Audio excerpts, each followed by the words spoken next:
Okay, take one. Hello, everyone. I am Gonzalo Subiaga, as you may or may not know. I'm a composer. I'm working on DMA in composition at the University of Kansas. And I'm here with a little problem-solving video that I wanted to make of kind of the growth mentality you have to execute and compose. What I have in my screen is a piece that I just started 2 days ago, maybe. And basically, I started with this idea that starts here.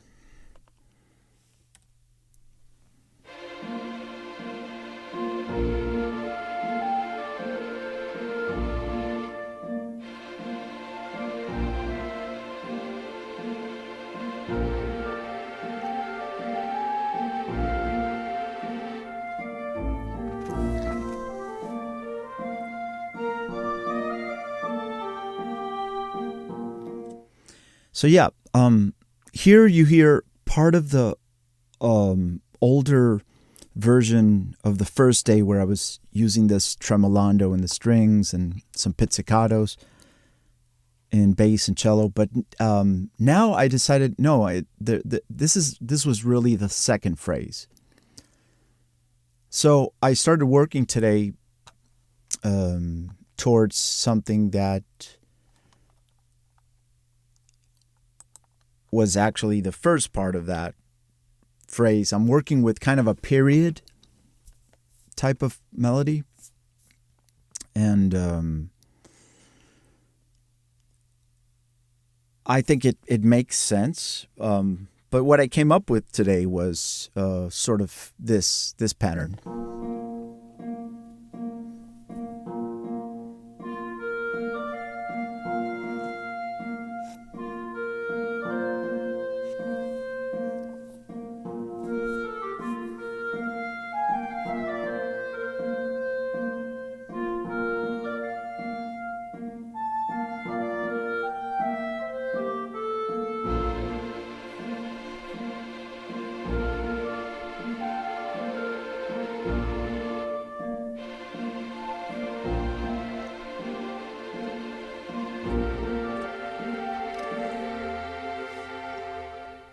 Oh, great. Okay.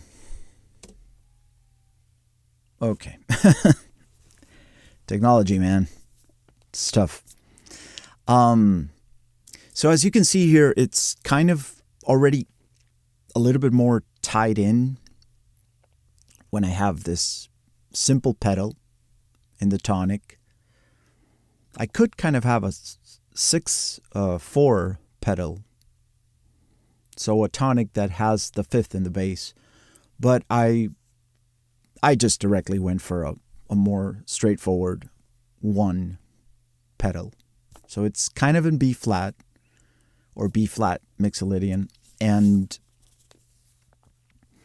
yeah, I'm just trying to find some new colors. And I've been hearing shows like from PBS, All Creatures Great and Small. John Loon from the composer of Downton Abbey was doing another thing that we were listening to the other day, and it was I think it was Grantchester, or maybe some other mystery type of British drama. And I'm interested in that, and I've always been very modal in my improvisation because it's so easy to just enjoy yourself while while you have something simple like a bass.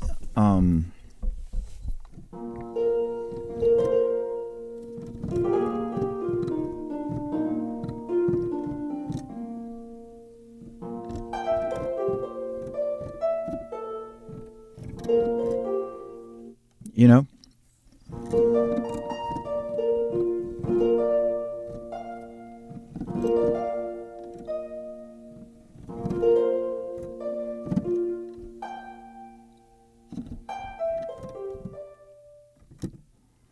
I don't know.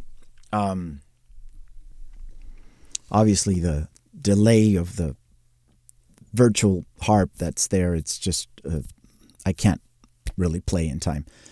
Although I was exploring that with not Cubase, his brother, Dorico, and it, as I'm sure you're seeing in my screen, at this point, this video will have been edited.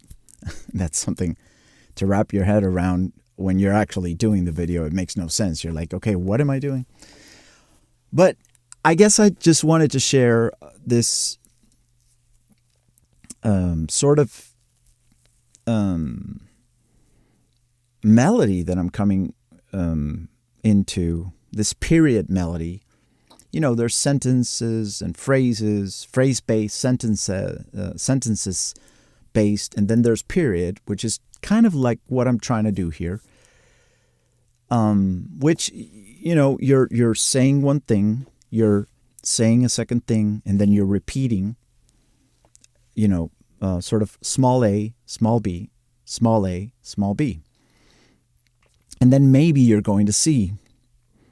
And then once you finish saying what you need to say in C, basically you either return to A or you create a whole new section. But at that point, you have like 2 minutes of music. So you have enough material to develop that material and not endlessly come up with new melodic shapes and ideas, but actually develop the ones you already told the audience that they were, you know, we're going to agree that this is the melody, right? It's kind of an agreement with the audience, and it's an agreement with the director, the producers, of like, yeah, this is the feel we're going for, right? In my case, I'm very familiarized with what it is to work with a director in theater or film, where, you know, the first idea of what the music needs to be is honestly almost never yours. The first idea comes from the director, either from a temp track or maybe from a conversation that he's giving you references. You know, they can give you a reference like, oh, I need, you know, a vintage synth sound, but don't go too much into sound design. Make it musical. Like I was told for this film that we won first prize in the Venezuelan Film Festival.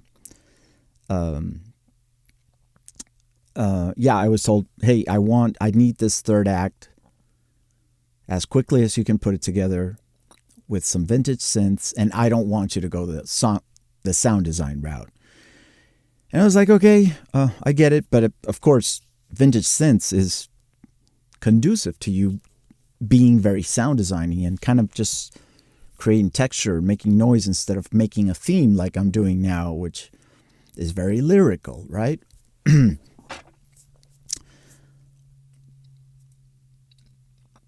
So doing a DMA in school in America,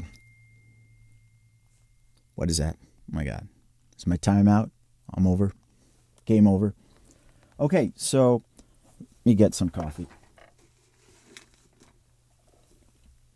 Freshly brewed. Doing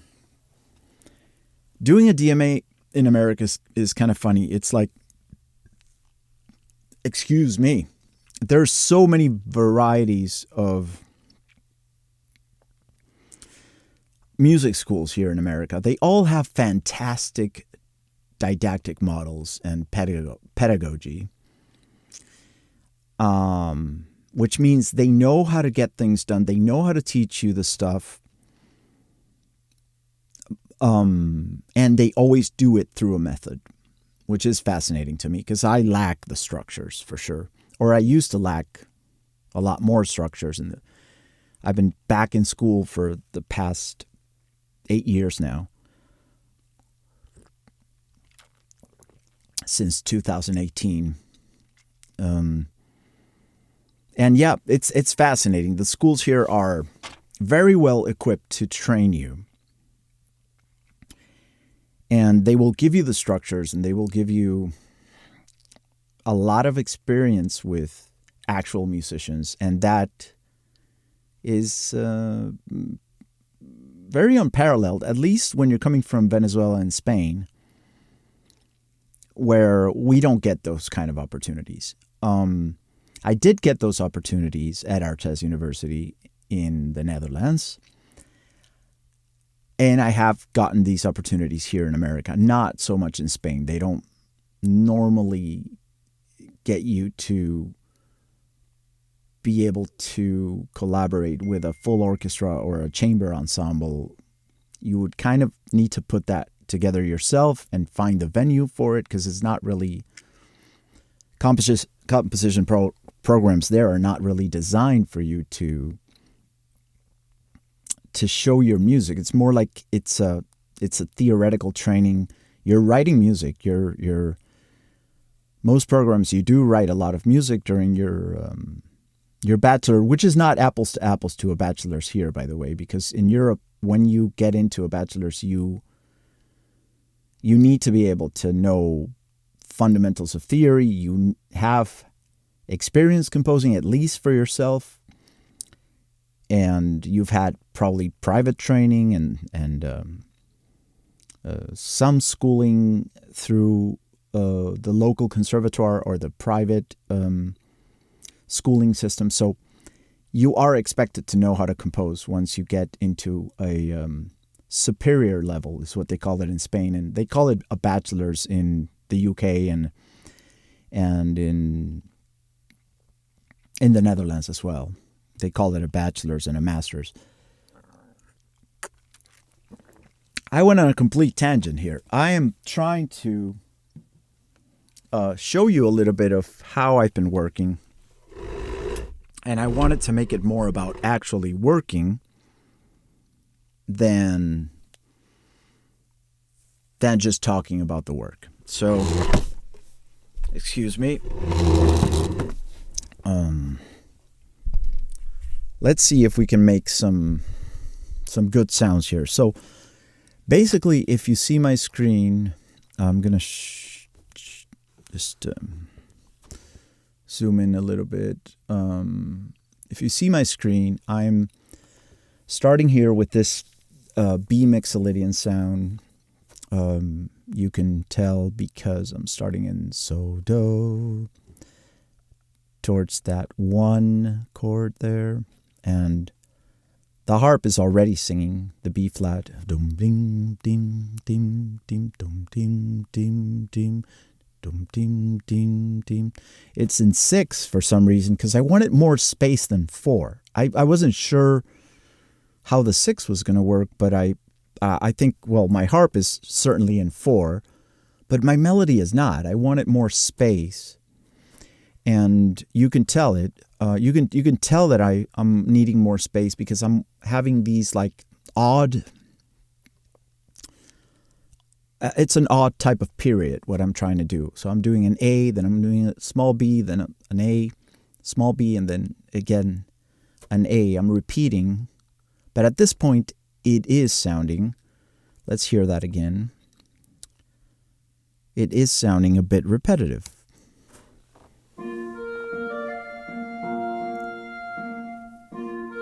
Dum.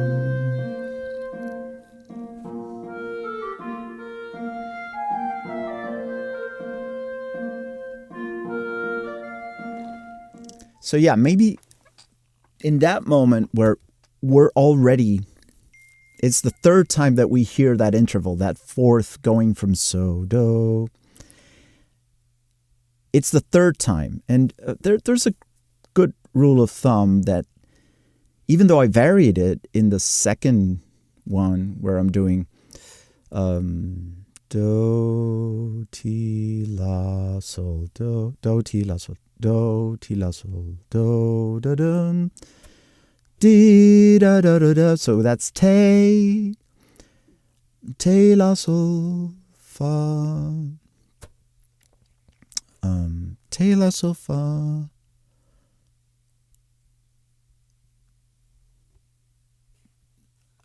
te, la, sol, fa, mi, re, do, re, te, la, sol, fa, Mi, re, do, re. So that's the Lydian sound already. So basically I'm using a, here I'm kind of switching. Here it feels from first measure to the third measure, it feels, oh, we are in B flat. But then I give away this A flat, which is the flat 7 sound, and then I give away this E that I could save for later on, actually. I could save it for later on as a B flat Mixolydian sharp 11, basically. Because in B flat, as we know, may or may not know, the E is flattened. So it would sound...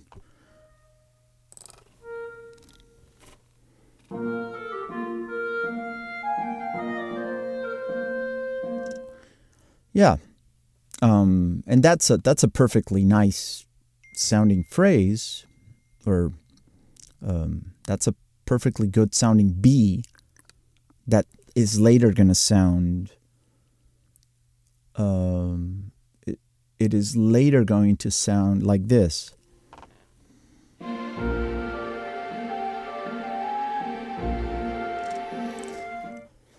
And yeah, this I might want to reduce, or yeah, I might want to take all these and make them 16th notes and then just scoot them over. That's something nice about Dorico. You can actually scoot over a whole phrase in the... Sometimes I don't know where I'm at, but yeah, it's close enough. No, what just happened there? No. Sometimes it does weird things. Right now it just selected that and it's not giving me... So these all need to be 16ths.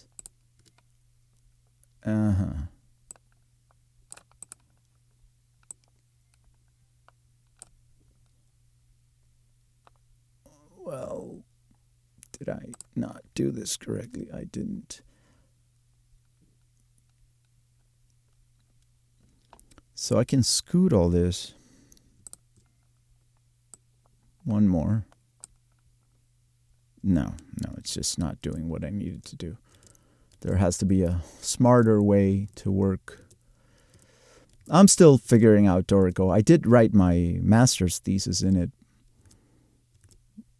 But frankly, I'm having less of a...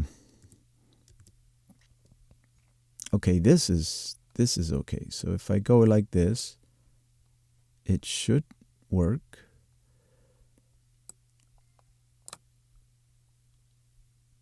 It didn't. It didn't. So da-da-da-da, and it erased my A. No, I don't know what I'm doing here. No, it's coming from an F. So, yeah, the only thing I want to do is change this to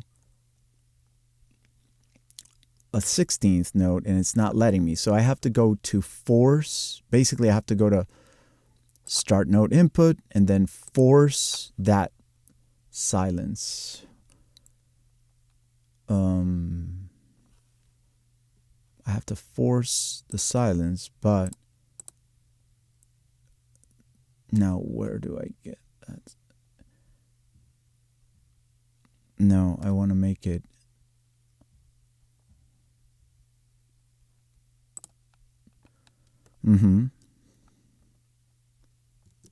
No, I want to force it here.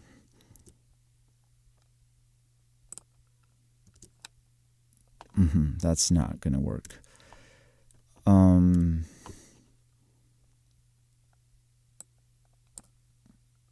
My Lord. Man, technology can be so useful and so useless sometimes for people like me. I only had my first computer when I was 24 years old. 23, 24.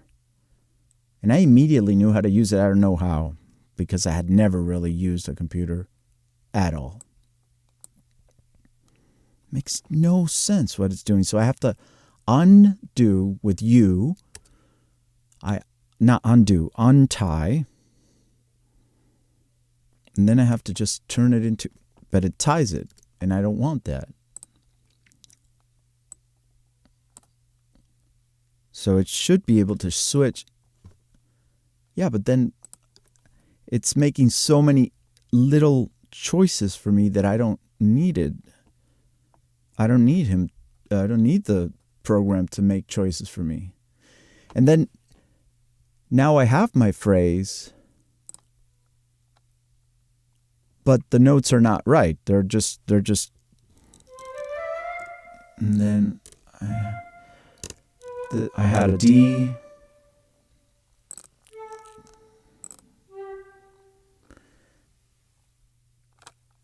I don't even know if this is exactly what I wrote.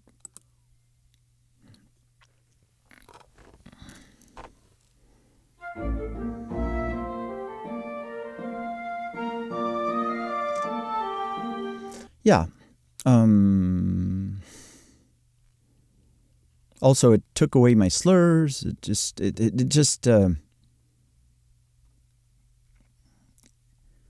I'm so sorry. It can be so annoying to. I don't know. Version 6 just started to do weird things for me. Like I sometimes select a voice and I notate something.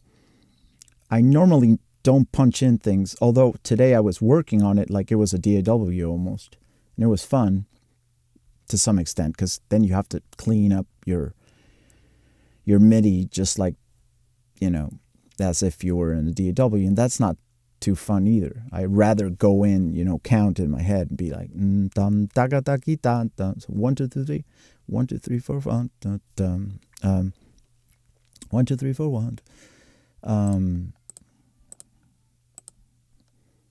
That is the phrase, yeah. Ti-da. That's sol re ti la, sol re ti la. D, and that's the fi re la ti re. Yeah, that's the phrase. I hope I'm not boring you to death with this.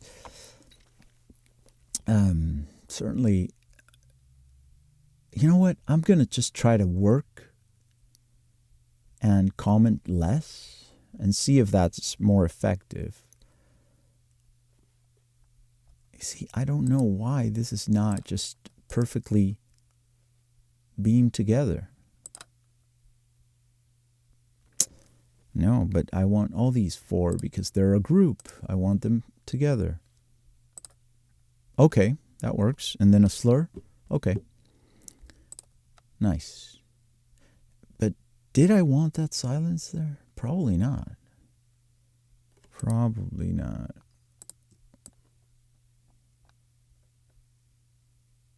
Okay, that's not. Because that means, that grid there means it's notated. It's open for new notation. So I have to shift N, which is note entry. Yeah. And then this makes no real sense. I would want it. So I would have to switch to engrave, and I would have to kind of do that in write mode and save. Yeah. So it would match this.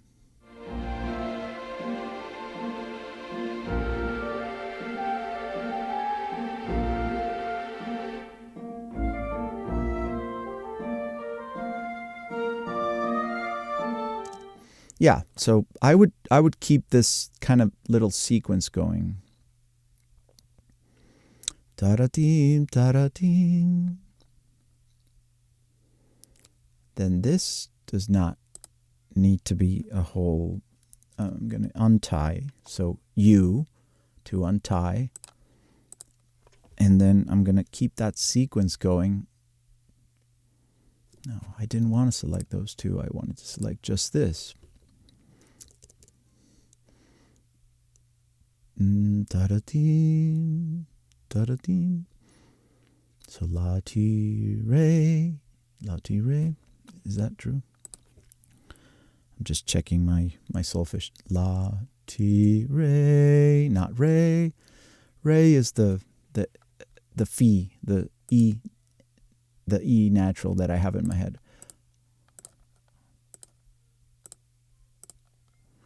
Okay, so if I go to a B there, then I can go to a C or even a D.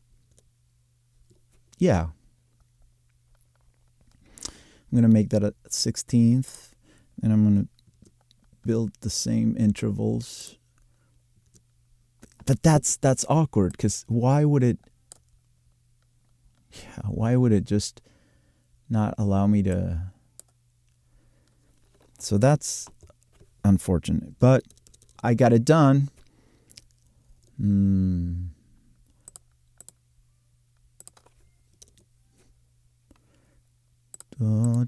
Team, and I'm gonna slur that.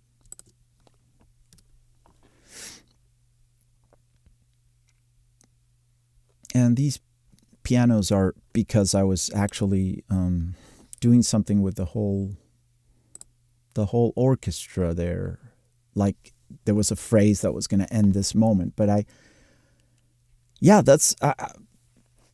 that's the beauty of it. If you're patient enough with yourself, you come up with wonderful solutions. And that maybe is just a note to self, which I don't think I'm going to be trying to learn from my own video, but I might. It's sometimes really interesting to see oneself on camera and see what we're doing and see how ridiculous we sound and look. Or learn something from our mistakes. So, yeah, I think I'll keep that thing going. And instead of doing this pickup note here, let's just erase that and just enter here. And we're kind of following the sequence. But I still want that to be, and I'm going to redo zeros to point out that I do want that alteration to appear visible. So yeah, if we went to G, da da D to A,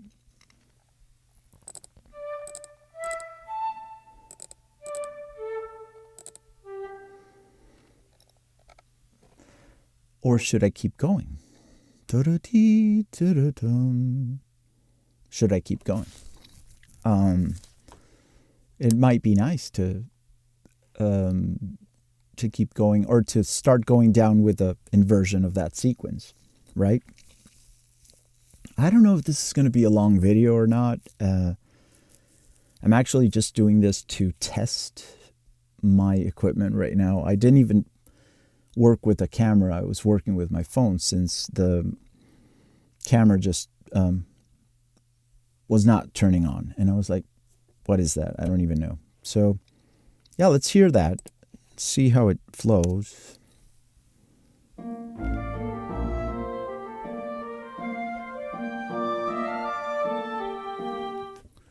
Okay, but of course, if I don't finish that phrase, because right now it's serving as a stopping point, I think. Are the violins doing this? No. I erased that part. So I'm just going to cut, and I'm going to paste this as a recall, repetition, but with a solution in a way. And then I'm going to kind of recopy this and transpose. No,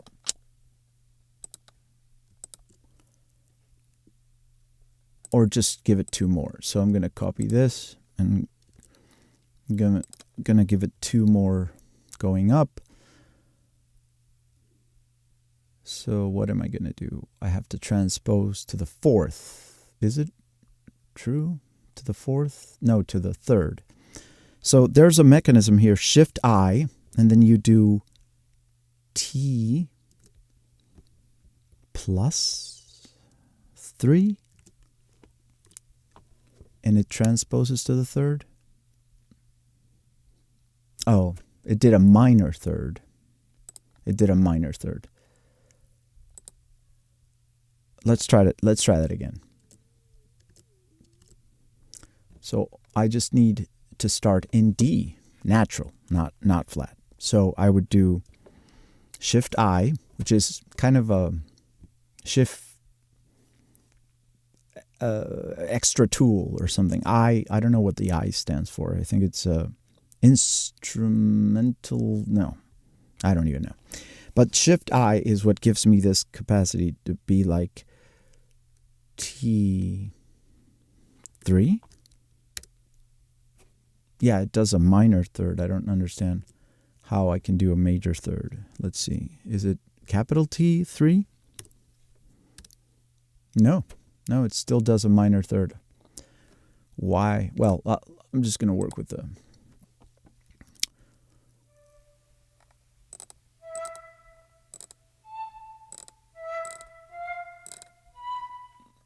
It might be interesting to change the B flat for a B natural. What kind of sound would that give us? It would kind of imply we're going to a G major sound. Might be nice because it's kind of in the middle of the phrase. And it's also, it could be a flat minor sound in B flat. So that would mean it's the 7th with a minor 3rd. And harmonically, I guess, because technically it's C flat for A flat minor. Okay, let's just hear that. Let's see what's coming up of that.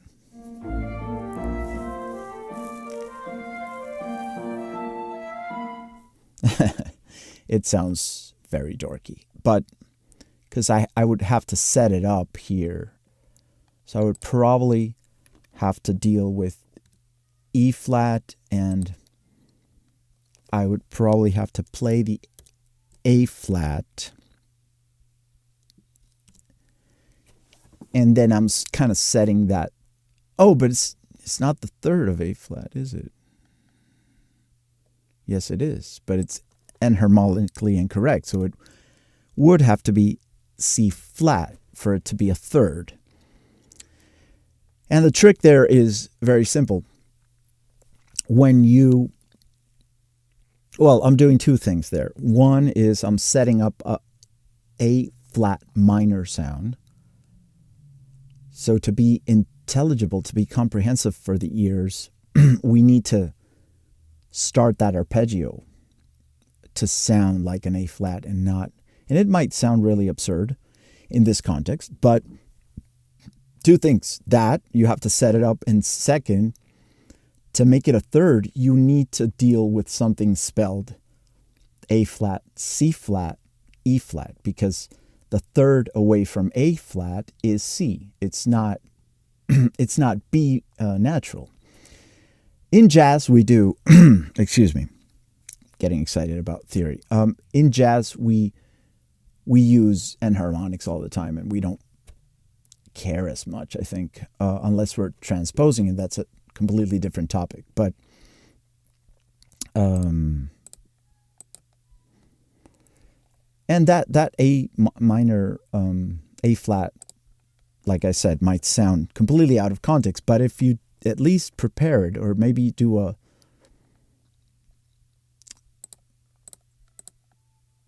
well, what sound is that?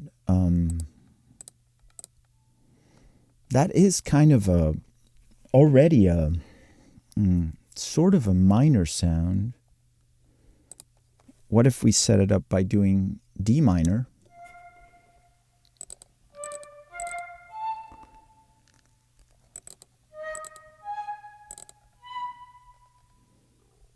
Da-da-da. Well, just to go,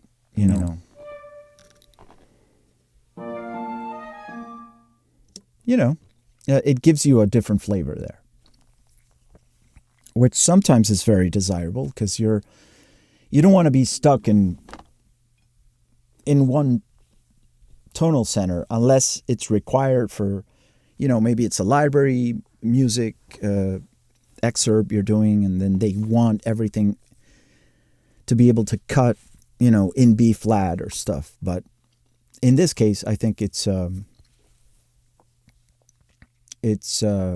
might not be necessarily all in B flat. So let's hear it from here.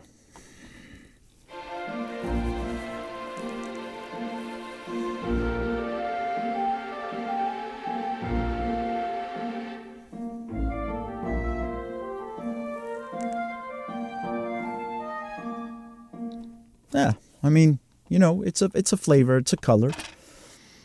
And as you know, when you have, as I do, the B flat in the bass, this ostinato here, this little rhythmic thing, dum ding ding ding ding dum ding ding, and you play a D minor sound up here.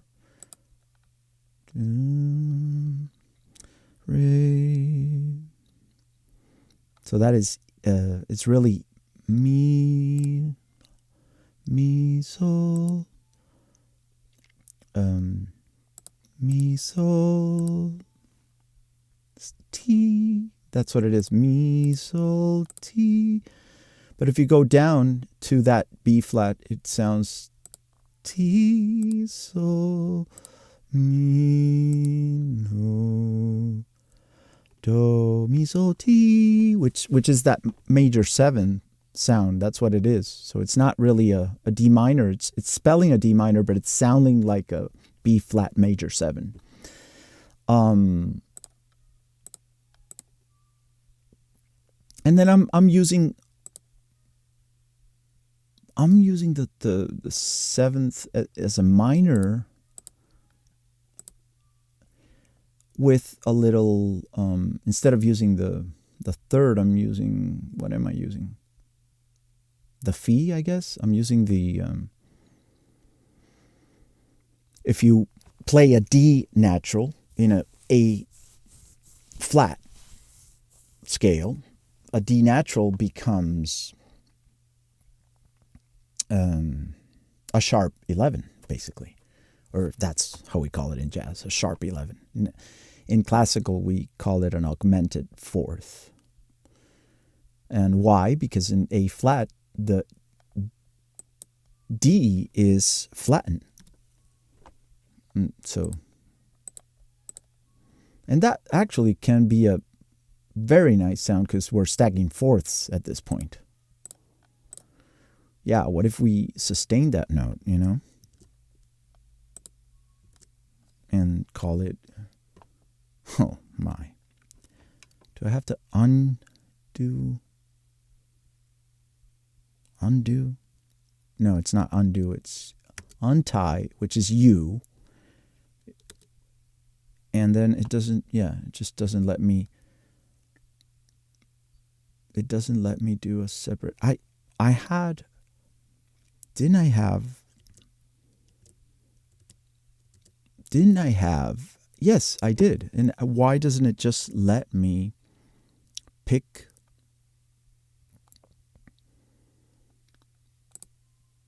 Okay, now it let me. What if I make it here? Well, I don't have to put that. What if I tie it?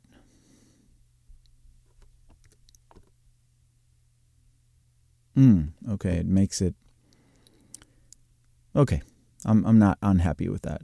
I'm not completely unhappy.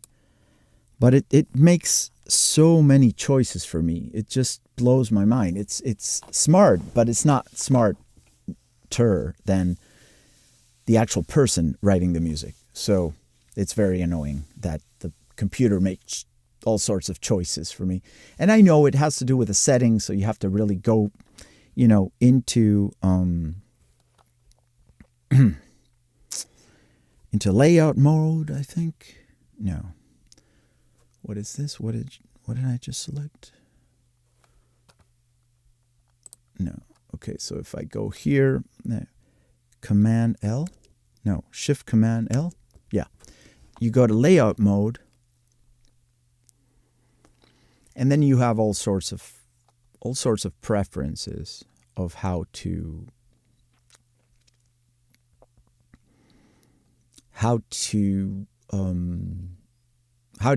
you want the program to react? And maybe it's not even in layout mode. It's more in the general preferences. So if I go here to preferences, I'm not sure, but I might have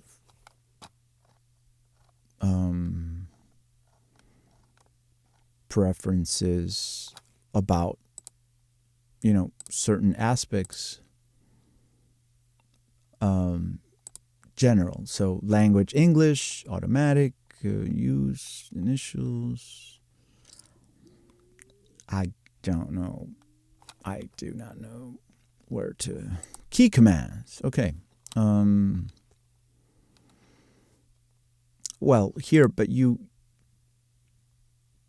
actually set up your own key commands if it's not already set up for you. I don't want this to be a boring video. Note, input, and editing. So yeah, there's certain things that you can choose, like pitch and duration. So by default, specify pitch after duration or before duration. And then accidentals, after inputting note, before inputting note. Normally I do after inputting note. So I don't know how that's reacting. I don't know how that relates to how I'm perceiving the reaction of the software. But these are very important things that we should be addressing for the software to react the way you want it to react. There's all sorts of things. Mouse input. By default, enable note input using the mouse. I would uncheck this, for instance, and apply. Because that's always annoying when you're trying to select something and then suddenly note on. Like in Sibelius, note on was Shift N, actually. It just like Dorico. I think they pulled that over from there. I think it was Shift N, yeah. Use volume by default. Enable note. I hope I'm not too annoying. Okay, let's forget about this for a little bit. And how is this working out? I mean, it's not. I went into what I did was I used this template from a very gentle person who put it online for sale, and then I modified that template to work with me in my master's thesis, which was kind of a dramaturgical tune for the concert hall. So kind of a modular blurb of a orchestral tone poem or something, talking about the situation in my country. And as we know, there's all sorts of crazy things happening in the world, and that's kind of the convoluted confusion that I was in that moment that brought me to turn to that question: what is left after you've been in war, after you've been kidnapped, after you've been hijacked by a governor? dictatorship is what we have. And I'm not saying any dictator is better than other. No, please no, don't think that. But there are, different situations around the world that are very painful. And I sympathize with anyone who is suffering and feels hijacked in their lives. So in this case, I was going for something that is dear to me, which is something I came up with a friend of mine, Diego, from Kansas City. He's from the community that I kind of belong to. And Diego and I were working together in improvisation and harmony and how to think of composition and production. And he came up with this story of a prayer, or the story of prayer, which is what happens when you sit down to pray. And of course, I'm not well into this piece at all. I'm just like trying things out, and right now I'm feeling pretty good about how candidly I'm going about it.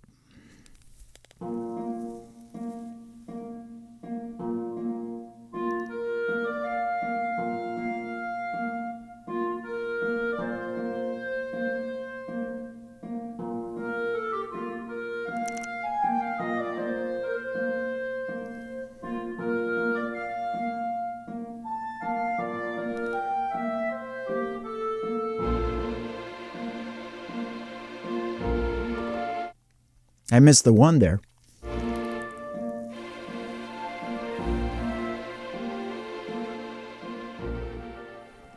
So at that repetition, that's in measure. This is measure what?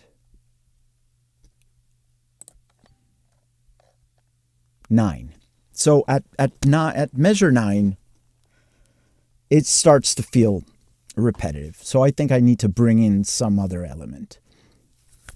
Possibly I just have to change from the woodwinds to the strings, maybe, or maybe it's the melody that needs variation. So that's something to think about in these days. I'm just in the early stages of this. And it's perfectly fine to just be naively throwing ideas out there and seeing what sticks in a way. And that's early stages for film scoring as well. You produce a theme and you write it down as thoroughly as possible. And then you see if it sticks to video. Basically, it's a combination of elements of movement in the visuals and elements of, movement and color. And elements of how the music moves through those elements and interweaves, if it's non-diegetic, like something like this, how it interweaves with the motion, the pictures in motion. Yeah, so this is where I'm at today. I might do some other videos to show you and share what I'm working on. Maybe this same tune and see how it develops. We could possibly throw this phrase down an octave to the horn, for instance, or the trombones, which would be even more interesting. Let's see if I can zoom in and try to throw this to the trombone 1. Maybe it would be clunky, but not for the horn. The horn is very agile. So what if I give this to the horn an octave lower? That might be interesting. Are the strings still there? Yeah, apparently. So yeah, so my bass and cellos are just doing octaves in pizzicato, and then I have these tremolandos as if, when you're sitting to pray, you're coming from kind of constructed world that is the outside, the external exchanges and stuff. Even when you're very honest with yourself and others, it just feels a little bit like very contained. And then we're going to go into problems, because you're going to stop and question where you're at with yourself. That's what prayer does, meditation and prayer. So I don't know. I don't know if this works or not, but let's see what that...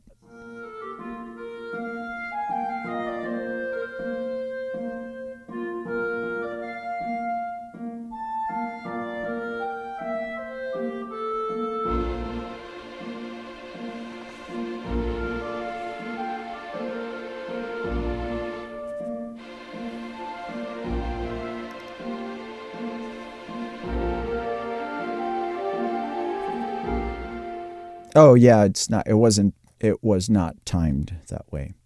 So as you can see, it's out of whack with the...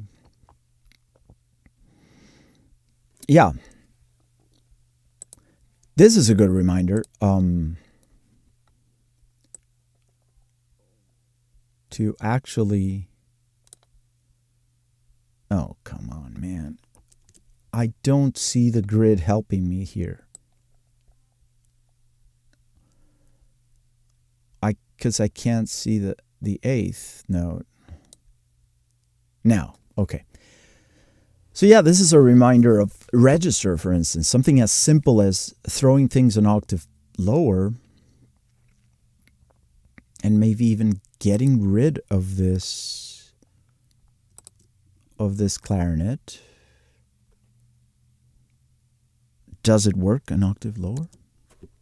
Yeah, because the clarinet has those warm, low tones as well as the kind of mid and high tones that it can provide.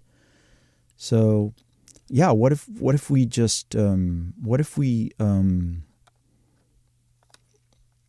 use this with trombones? And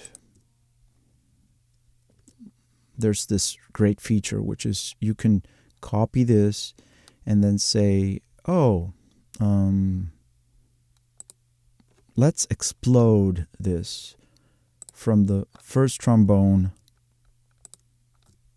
Let's explode. Explode means distribute the voices from the trombone one to the tuba. So pace special is what it is. Pace special. And explode means distribute the voices accordingly. Yeah, makes sense. So I'm going to do that B, or maybe an octave lower. Yeah, everything an octave lower. And are these making sound? Well, this might need...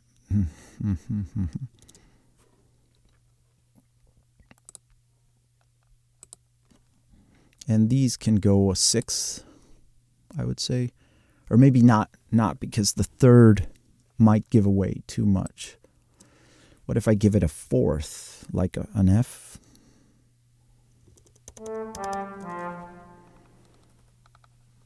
Let's see how that sounds.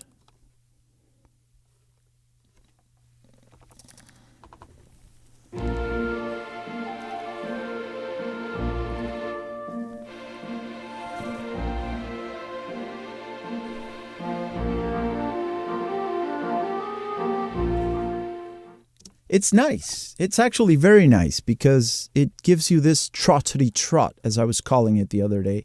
This little movement without being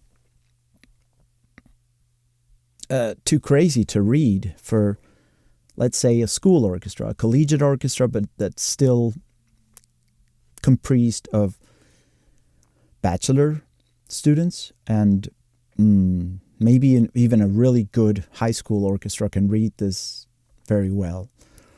But the nice thing is it just gives you some movement And it changes color, it changes register altogether. So I would actually copy this maybe, and maybe I can just keep it with the woodwinds. So I could literally copy this to, why does it not select everything? Okay, well, because I needed to select that last thing, I think. Oh yeah, wow. I don't understand why it does that. It might be in the preferences. So I might do the same thing with clarinet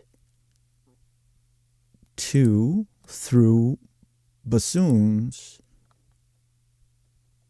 So again, I will explode, which means distribute the voices. And that looks cool. That looks cool.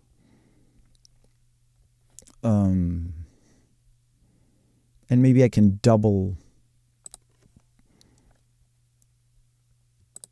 I could double this in the horn 3.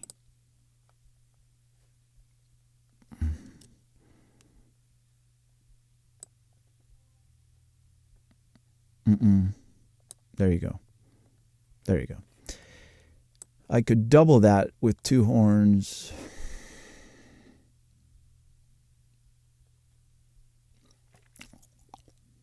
I don't know.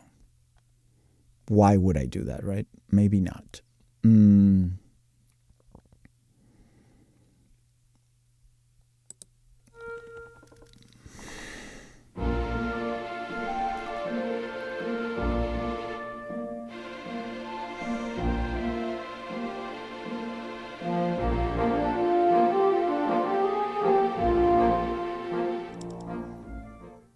Yeah. Yeah. I mean, you know, there's 1,000 ways to go about it. To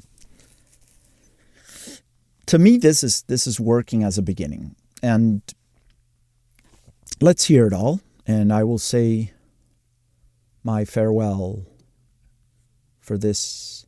Yeah, so I just you know, I used my little what I was doing, still a dramaturgic work for the concert hall. So I left that for Symphony Orchestra, but I changed 2026 score in C, which you have to say, and then I'm gonna do probably 5 or 6 minutes of this, not too much, because it's for an orchestral reading in school, and it might have a shot at competing, and then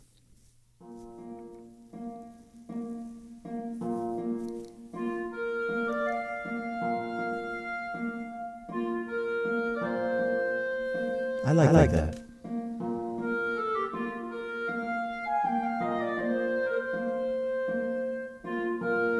That grace note is not working. It needs a silence there.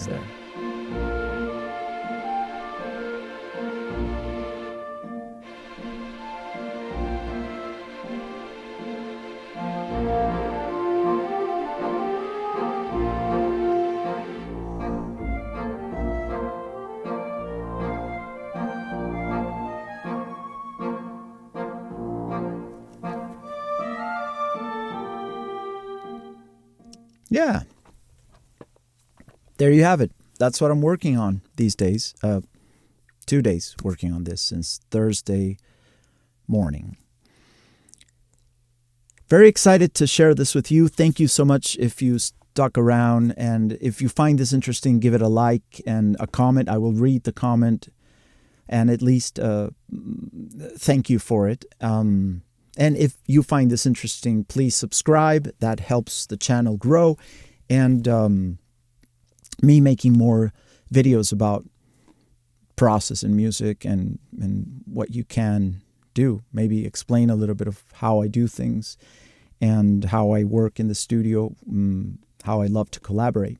So I'll see you around. Thanks. That's what I got.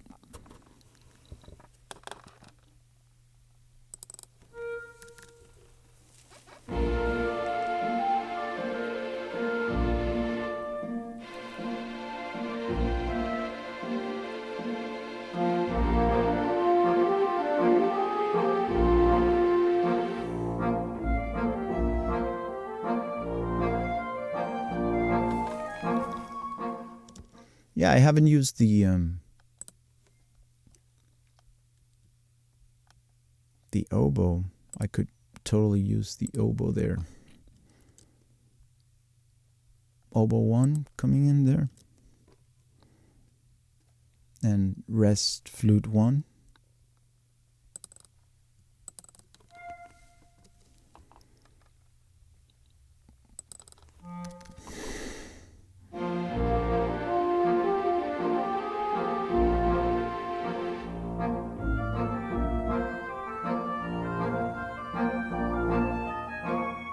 Maybe that fourth one is a little bit too much. Well, I'll leave it at that. Thank you. Bye-bye. I'll see you soon.